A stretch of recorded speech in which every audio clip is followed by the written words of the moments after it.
Well, good morning, friends. G'day from your Covid Chaplain.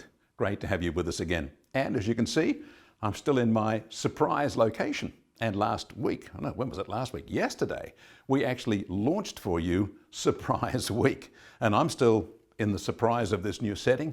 I trust you had some fun yesterday and we'll have it during this week as you look at different ways of having a surprise.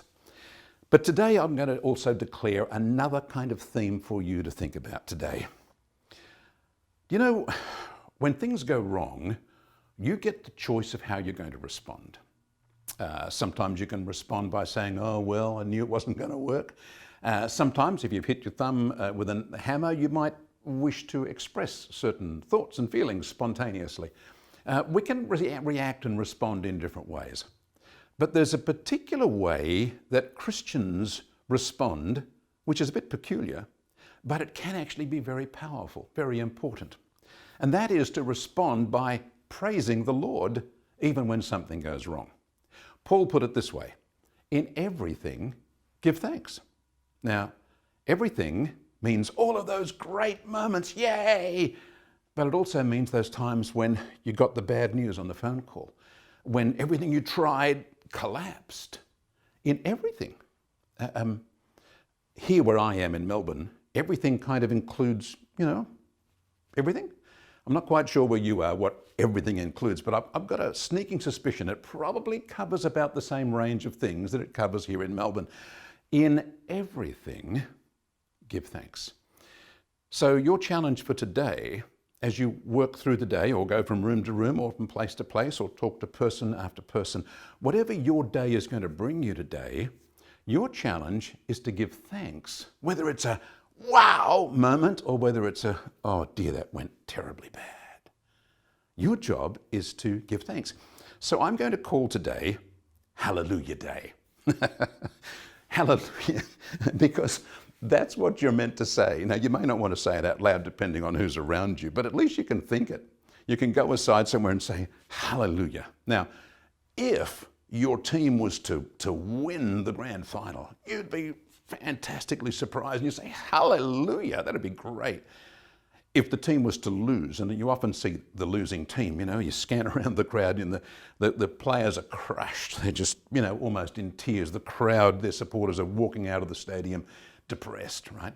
But if you're supposed to give thanks in everything, then even when your team loses, cheated out of the moment of victory, just by the breadth of a hair's breadth, just by that much, you're still to say, Hallelujah. Now, how can Christians give thanks in everything? How can they do that? Isn't that mad? Isn't that weird? Isn't there something wrong with them if they actually say hallelujah when they just dropped the Ming vase and broke it? How can you do that? You can do it when you know that God's got everything under control. And that when God says all things work together for good, he once again means everything, all things. So in everything, in all things, we can give thanks because God works all things for our good. And so we can be in a situation where everything looks like it's gone terribly, terribly wrong, and we can say, God, this looks bad, but I'm sure you've got everything under control. I'm sure your word must still be true. And so if you give me a few moments, God, I'm going to get ready to say hallelujah. Hallelujah. It might be that hard at the start to actually say hallelujah. God, I believe you've got it under control. This is Hallelujah Day, so I'm going to say hallelujah.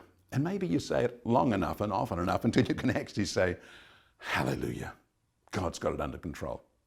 Now, I was in a weird situation years ago where I was with a group of young Christians that were organizing their band practice for a church service that night. And someone rushed in and told the guy that led the group that his car had been stolen. Hey, your car's been stolen. And he just turned around and said, hallelujah. He understood this Christian principle. In everything, give thanks. I thought the guy's sort of lost it, Hallelujah, your car's just been stolen. You're going to ring the police? He said, no, we've got to keep rehearsal going. I said, well, is there much valuable stuff in the car? He said, no, not much. All the gear's been brought inside.